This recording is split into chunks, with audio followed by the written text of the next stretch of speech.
Good morning friends, my self S के पाठक। हम लोग एनसीईआरटी सीरीज क्वेश्चन चला रहे हैं, जिसमें से आज को क्वेश्चन नंबर 14 पे देख रहे हैं। ये चैप्टर फर्स्ट इलेक्ट्रोस्टैटिक का क्वेश्चन है। क्वेश्चन बहुत इजी है, you can see here. Adjacent figure shows tracks of 3 charge particles in a uniform electric field. Give the signs of 3 charges. Which particle has highest charge to the mass ratio? It's very easy question. आप ये figure देख सकते हैं, you can see this figure. There are 3 particles, okay? Particle 1, particle 2 and particle 3. You can see this is the x-axis, this is the y-axis. Means all 3 particles are moving in the plane, okay? You can see that particle first and second are moving towards positive plate, whereas particle 3 is moving towards negative plate. And you know that like charges repel each other and unlike charges attract each other. And particle 2 have negative charge and particle 3 have positive charge. शुद्ध हिंदी में कहा जाए तो भाया यहाँ पर 3 particle दे रखे हैं। तीनों पार्टिकल में आपसे पूछ रहा है कि तीनों पार्टिकल का नेचर बताइए, साइन बताइए, चिन्ह बताइए, परिपाटी बताइए। तो देखो, पार्टिकल 1, पार्टिकल 2, पार्टिकल 3, तीनों पार्टिकलों को अच्छे से देखो तो ये जो है धन की ओर जा रहा है, ये भी धन की ओर जा रहा है और ये ऋण की ओर जा रहा है। इसका मतलब है, हम सब जानते हैं कि समान आवेशों में प्रतिकर्षण होता है। समान मतलब लाइक चार्जेस में क्या होता है, रिपल्सन होता है, और अनलाइक चार्जेस मतलब समझ रहे हो ना, जो विपरीत आवेश है उसमें क्या होता है, आकर्षण होता है। तो ये किसी की तरफ जा रहा है, इसका मतलब इसकी प्रॉपर्टी देखो ना, किसकी तरफ अट्रैक्ट हो रहा है, अपोजिट नेचर वाले की तरफ। ये प्लस है इसलिए क्या होगा ये। तो सिंपल सा आंसर है, सिर्फ आंसर है कि particle 1 and particle 2, particle 1 and particle 2 are attracting towards positive plate. That's why it has negative charge. Okay. Similarly, इसी तरह से अगर अच्छी कैसा चार्ज रख रहा होगा, पॉजिटिव चार्ज रख रहा होगा। हिंदी में ये ऋणात्मक आवेश, ये धनात्मक आवेश। समझ में आ गया।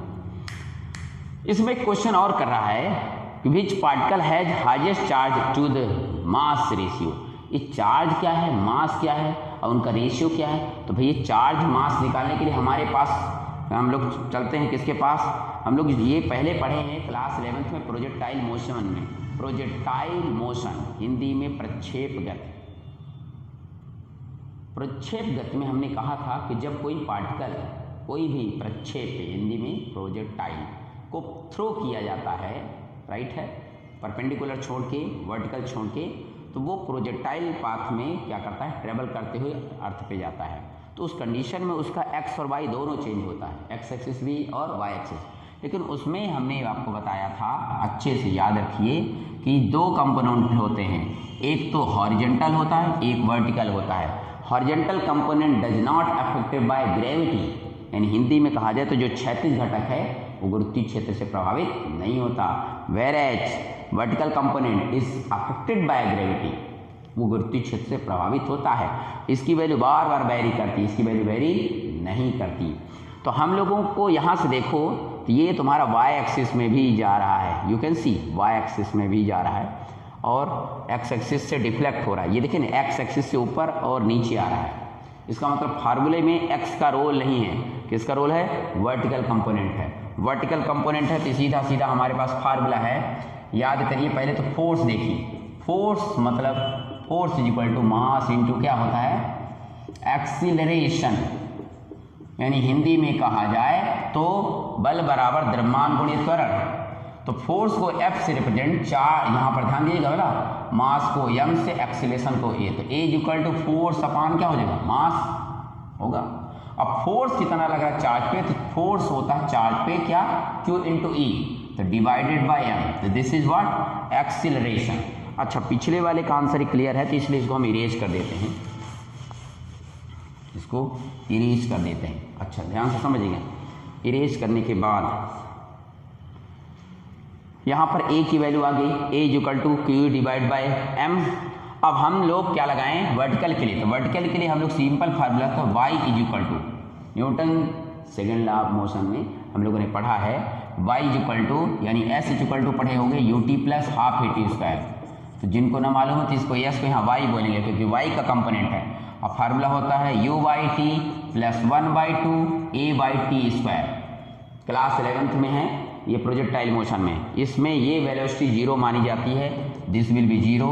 1/2 a बाई मतलब एक्सीलरेशन है, तो एक्सीलरेशन की वैल्यू यू कैन सी कितना है Q E divide by m और t का स्क्वायर मतलब y इज इक्वल टू क्या Q E T square divide by m। अब you can C y is what deflection, y is what displacement. तो आप इसमें देखो ना विच पार्टिकल है हाईएस्ट, किस पार्टिकल में हाईएस्ट चार्ज रेशियो होगा। तो चार्ज और मास का रेशियो, चार्ज को क्यू से लिखते हैं, मास को m से लिखते हैं, यानी हिंदी में आवेश और द्रव्यमान, तो q और m का रेशियो। बाकी देखो इलेक्ट्रिक फील्ड तो यही है, इलेक्ट्रिक फील्ड ये जो है ना q और e, इलेक्ट्रिक फील्ड चेंज नहीं हो रहा है, टाइम चेंज नहीं हो रहा क्योंकि इसी टाइम पे तीनों पार्टिकल आ रहे हैं। तो सिर्फ चेंज क्या हो रहा है q और m में y का रिलेशन। तो इस फार्मूले से y is directly proportional to q by m, where आपको बताना पड़ेगा जहां electric field and time is what constant, क्योंकि हर एक टाइम के लिए तीनों पार्टिकल्स के लिए वैल्यू है, इलेक्ट्रिक फील्ड वेरी नहीं कर रही है, that's why it is constant. तो y is directly proportional to q by m। तो q बाई m को पूछ रहा है, मतलब उल्टा पूछ रहा है q बाई m का रेशियो किसका ज्यादा है, तो जिसका y ज्यादा होगा, जिसका y ज्यादा हो। भाई मेरी यहाँ से देखो किसका y ज्यादा है, किसका y ज्यादा है, किसका ज्यादा है, देख लो देख लो, ये मैंने मिला है, ये इसका y है, ठीक है ये समझ में आया होगा। चलिए अभी इरेज कर देते हैं, समझाने के लिए था। लो इसको देखो ये थोड़ा सा ज़्यादा है, उसके रिस्पेक्ट में ज़्यादा है। अच्छा देखते हैं इसको, देखिए तो ये तो कुछ ज़्यादा ही है, तो इसका मतलब आप देखिए ये वाले का डिफ्लेक्शन सबसे ज़्यादा है, तो इसका सीधा सीधा मतलब है कि y जिसका ज़्यादा है, तो किसका ज़्यादा है थर्ड पार्टिकल का ज़्यादा है, इसलिए थर्ड पार्टिकल के लिए q बाई m मतलब चार्ज और मास का रेशियो ज़्यादा होगा।